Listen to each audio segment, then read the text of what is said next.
Welcome to the Great Food, Great Stories podcast on Portland Culinary Radio. I'm Stephen Shalma, your host. I'm so excited. Joining me today is Laura and Mike Ellis from Mount Hope Farms out there in, you guys are in... Malala. I almost said Aurora, and it's like, no, that's not where you guys are at. They're pretty close. We're way out in the wilds of Malala.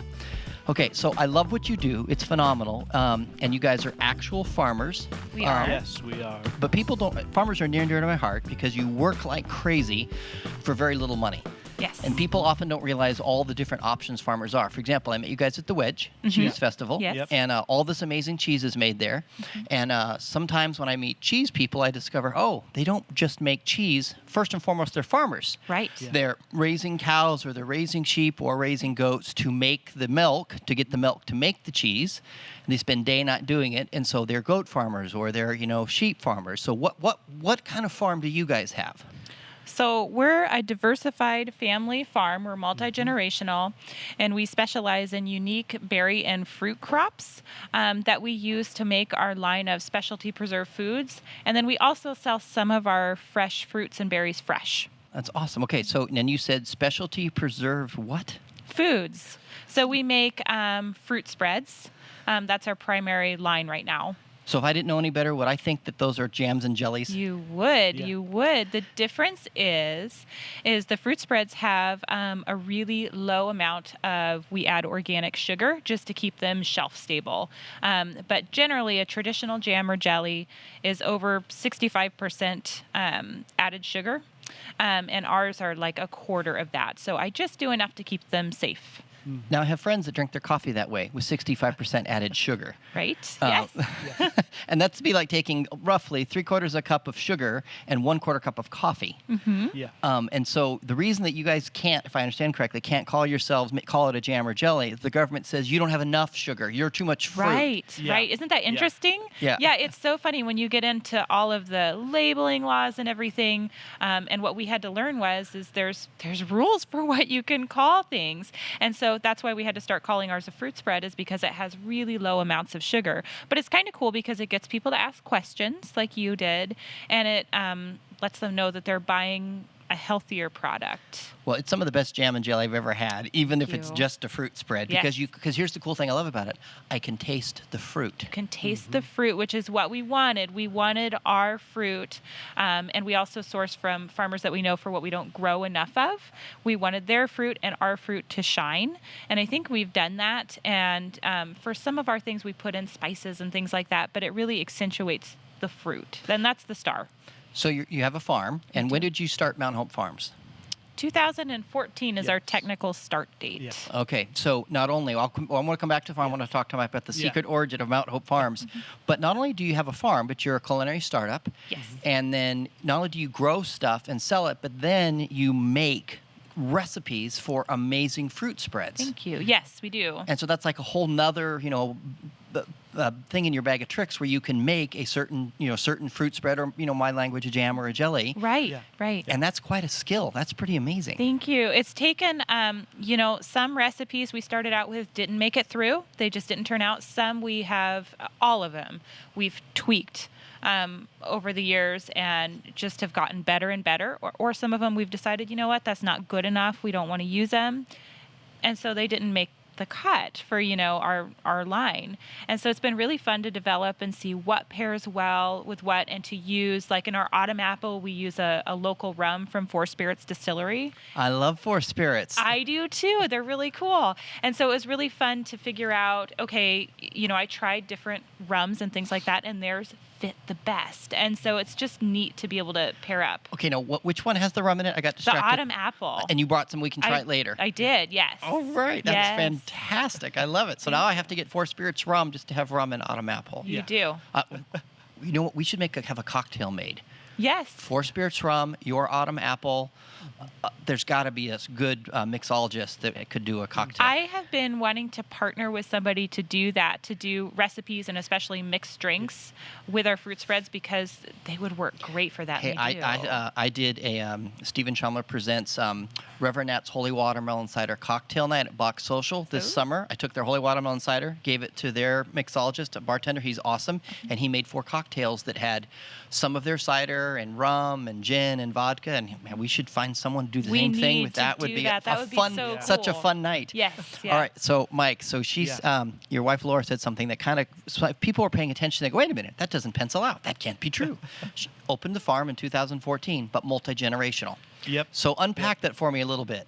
Well, the farm that we're on currently is my grandpa bought it in 1962, and our family's been farming it ever since. My family's been here in Oregon since generations and generations back farming. I've heard stories about a great-great-great-grandfather that rode out on the wagon trains out to Oregon.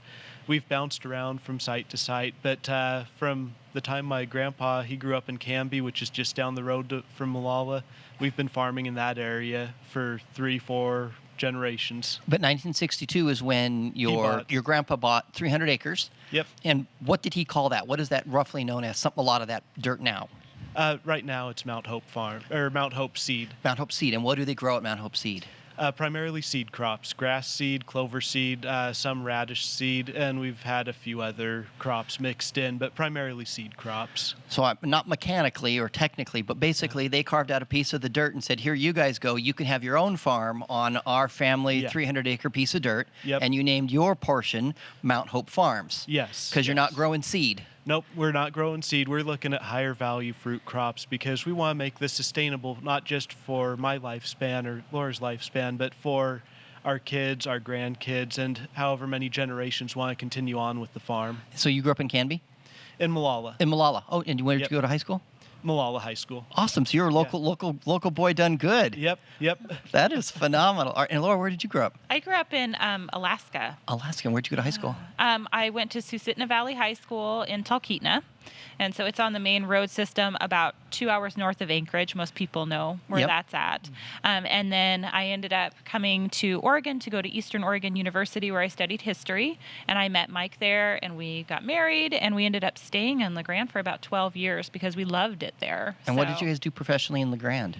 I was an emergency preparedness coordinator at the public health department in Union County. And Mike did. I worked a lot of different odd jobs. I was everywhere from stocking shelves in Walmart for a short period of time to working for other farmers in the valley out there to working at a tire shop. I bounced around, did a lot of different jobs up there. So food cart owners are near and dear to my heart. And they always have really interesting backgrounds before they, it's almost like they found their calling.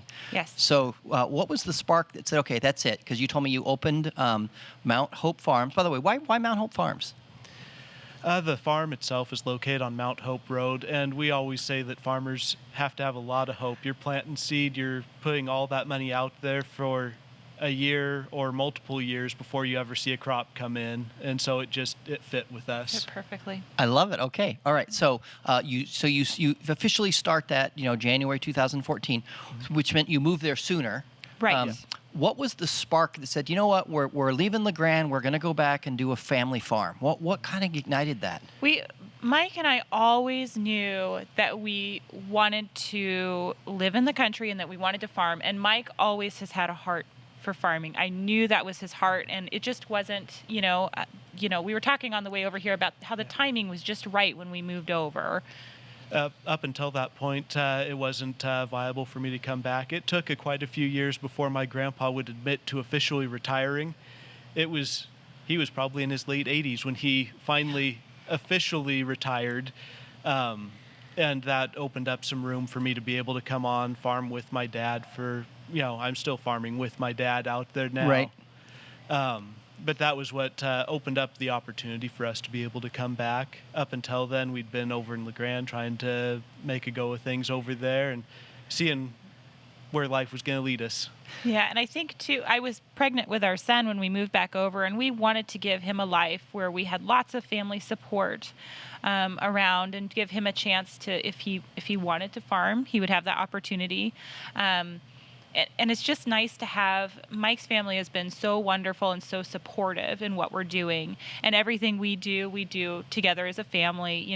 The decisions we make for Mount Hope Farms, they're not just me and Mike. We make decisions with the family to decide what's best for the ground and for everyone else. And your dad helps you, does a lot of the work. Irreplaceable. And so it's amazing. I mean, they jumped on board right from the start. They were our main source of initial funding to get started with.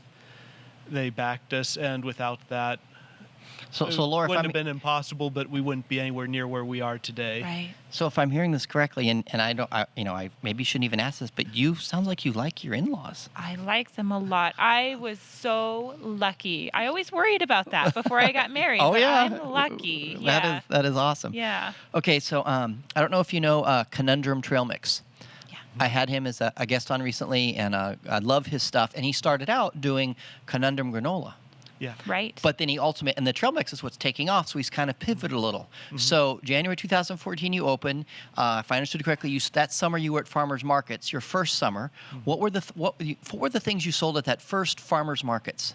So that first year, we were really trying to figure out what our direction should be. And Mike knew that he loved growing fruits and berries and that kind of thing.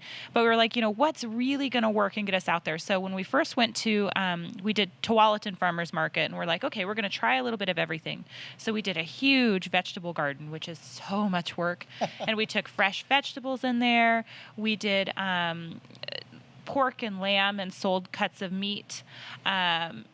Which, again, that's a huge undertaking. And then we did, some of our fresh fruits, and we started out doing our line of fruit spreads. So you had fruit spreads, meat, vegetables, and fruit. Right. So those 4 things. And then out of that first summer, then you probably realized, okay, this is the direction we want to go. Right. Well, we realized, there's so many great farmers out there, and there's so many people who grow like vegetables, and they do such a great job.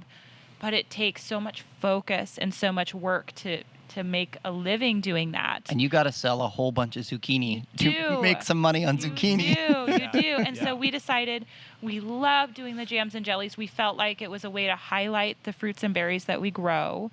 And we felt like it gave us a lot of shelf stability.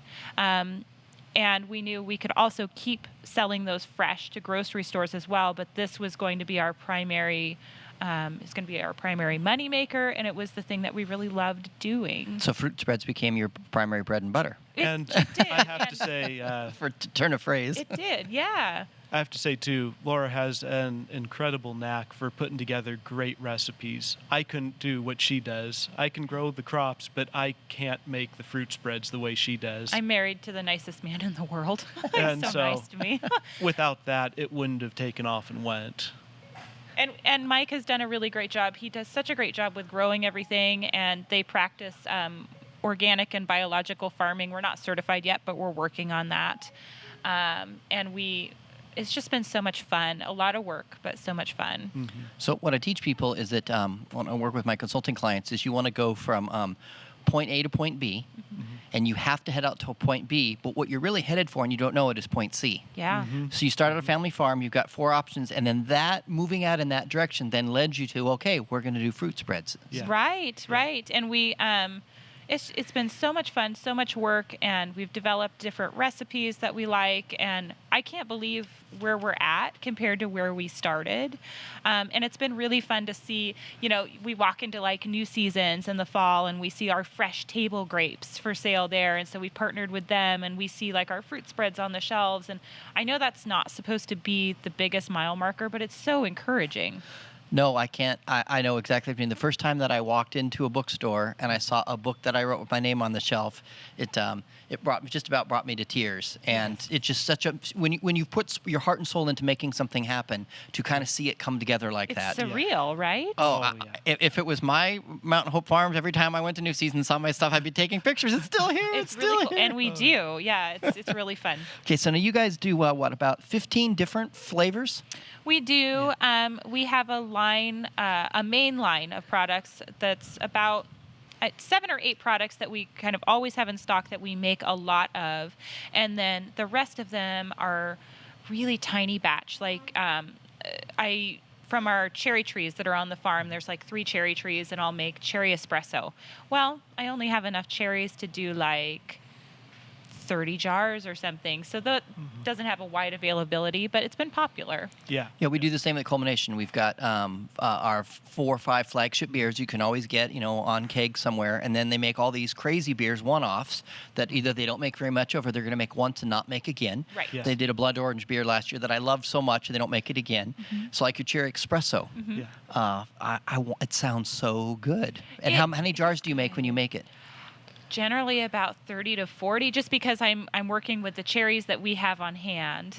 And I don't source cherries generally from outside to do that. And so I just stick with the cherry trees that we've got in our family orchard, which is over 50 years old. So it's so have your main line and then like brand those special ones, because at Culmination we call it a rare and vintage series, where we're gonna have so many bottles. When they're gone, come get it. And I would stand in line to get one of those 40 jars of cherry espresso. Thank you. Sounds, because I've had your other stuff and I just imagine that sounds phenomenal. Thank you. I'm just thinking of what would I cook that with: lamb, pork, chicken. Well, I've just we use it. I mean, that's kind of one that we use at home, like over desserts, and we'll put it like over scones and waffles. You could use it on pork, and it would be really good. Pork chops. We do a lot of cooking with our fruit spreads, especially like autumn apple and stuff. We use that all the time on pork. So tell me your top main 3. I know you've got 7, and we'll talk about all 7. What are your top 3? So top 3 would probably be our strawberry lavender, our spiced marionberry, which is our Good Food Award winner for 2016.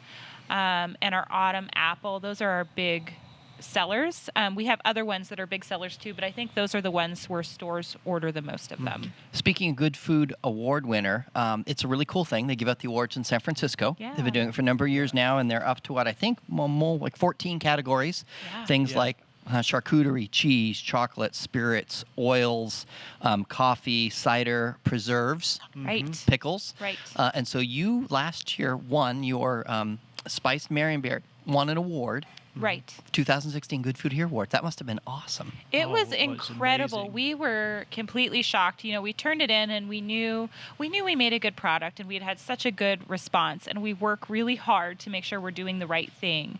But it's a national competition, and there's so many amazing food producers out there, especially in the Western U.S. And so we were surprised and honored, and it was really a cool experience. Oh, yeah. And you're also nominated for 2017, which just to be nominated is awesome. It is, yeah. It's kind of like being nominated for an Oscar. Yeah, it sounds. And you've already won, so now you get nominated. We won last year. We're happy to be nominated. I know. It sounds really cliche, but we were shocked. We're I think the only producer from Oregon in that category, and so it was a huge shock. It's really cool. And we have 2 of them in the finalist round this year. So what are the 2 that are finals? Columbia Star Aronia, which is Columbia Star is a blackberry, and then Aronia berry, which is we're one of the first growers in the Northwest to grow Aronia. And the Columbia Star blackberries we sourced from a farmer that we know personally. So what's an Aronia berry? Aronia berry, it's a new super berry. Extremely high in antioxidants, dark purple, looks almost like a small blueberry, and it's got a bit of an astringent flavor. But if you pair it with stuff, we really feel when we've paired it with other berries, with other fruits, cooked with it, it acts as a flavor enhancer in our opinion. It brings out notes that you don't see in the product without it there. Right. In smoothies and fruit spreads and anything, it tends to liven up the flavors that are already there. Right. So is the Roni berry going to be one of your main staple lines? It will. What jam do you know yet what spread that will be? It'll be Columbia Star Aronia, just because with the Good Food Awards and everything, I know that it'll become a little bit more popular.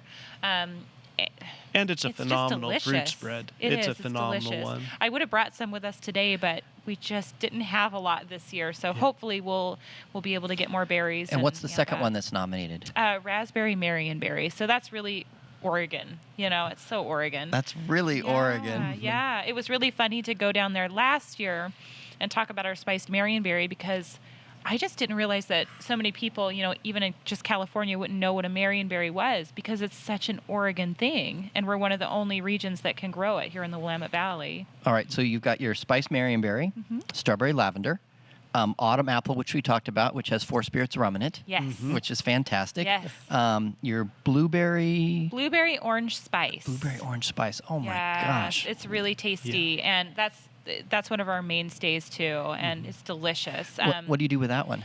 It's got a little bit of cardamom in it. Cardamom's really strong, and so not very much, but it's just there as an enhancer. And then we have organic orange peel and organic orange juice, and the blueberries that I use in there are organic too. It's great. It reminds you of like tea and scones. That's the essence that it gives. It's really kind of earthy, and it's just fun. It sounds phenomenal. Okay, and then you got raspberry Marionberry. Right. Like that, you can't get more Oregon than that. No, and it's delicious. Unless it's you fresh. maybe did a Dungeness crab version. I don't know, but yeah. Or threw some Yum. hazelnuts in it. there you go. Yeah. Yes, Yeah, exactly. yeah. Hey, that's so long term. Just just where my mind goes. Hopefully, in the next 5 years, you could have like a Mount Hope Farms, not a tasting room because you're not a brewery Right. or not a distillery, but at like a retail space Right. where fans could go and check out your stuff. You could put one here in Portland or Silverton or out in. Much as I love, out where you're at there, Right. Bring it to Portland so all of us idiots around here can come have That would be fantastic. It would be and then awesome, eventually, how cool would it be to have a Mount Hope Farms hazelnut butter? I'd buy it just because I love your stuff. I would love to do something like So that. stay in your We'd main love lane, to do make your that. fruit Yeah. spreads, but as Eventually. it grows, there you Yeah. go. That'd be fun stuff. Right. Because we got a lot of hazelnuts being grown around here. Oh, so. yeah. So many. Yeah. Yeah. Okay, and then some of your different ones. What are some of the different ones you make? Now, if someone wants to buy these, they can go to New Seasons, but they can also go online. They can get just your regular jams and jellies, MountHopeFarmsOregon.com. Right. We have a little web shop. I will warn people sometimes it gets low this time of year, so bear with us because we're doing so many different holiday events and we're in stores and it's just me and Mike. And Yeah. the Mount Hope is MT. MT. Not MOUNT, but MT Hope Farms. Right. With Oregon. an S, Yeah. Oregon.com. And that's what. Do you do anything with cranberry? Not yet. I'm working slowly on an Aronia cranberry apple chutney. Oh my gosh, that sounds amazing. And I'm thinking that'll be like a holiday release for next year if I can get it right. Yep. Yeah. It takes And throw me- some rum in there. Throw some rum. Just throw some rum. But I'm thinking it'll take me a little while. It takes me a long time to develop a recipe. Okay, so I want people to go online. I want them to buy your regular stuff, and then I want you to start doing special bottle releases for your crazy fun stuff. So what are some of the other different ones that you've done? We do, and I actually brought it with me, a Haskap. And Haskap is a berry. Is this the That's Has- the Haskap. Right here? Yeah. So Yeah. I'm going to taste it right now. Yeah, Oh, yeah. do So it. what is a Haskap? It's a berry. It's new to our area here. We've been working with a plant breeder from OSU, a retired plant breeder, that went over to Japan to collect specimens.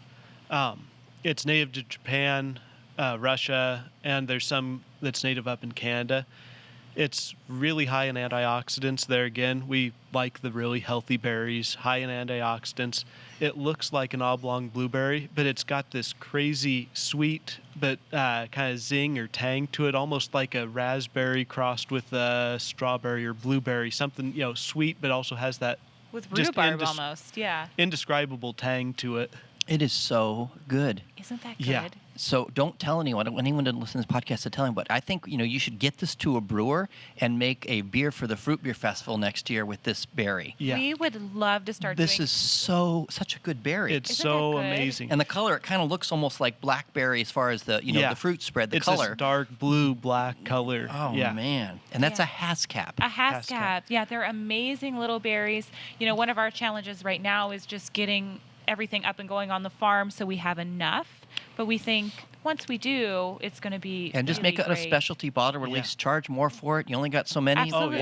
Order it this Yeah. day, and that's it. Yeah. That's Okay, what we're planting plants like mad because nobody grows it around here. We can't source berries anywhere else. We can't get So it's them us. anywhere else. So it's up to us to grow it. And Okay, it what's takes another a little what's another time. one you've done? As far as The different ones, yeah. different fruit spreads, we've done Tilton apricot, which is a variety of apricot. I love apricots. So good. We've done strawberry vanilla, which is very good as well. And That'd be just great in a limited. cocktail. So good. And also good over ice cream and desserts and things Yeah. like that. The sassy pluet, that was another sassy. really popular one. Sassy pluot. And a pluot is a apricot and plum hybrid. really delicious fresh and really delicious in our preserves. And we add a little bit, not very much spice to it. So it's just a bit different.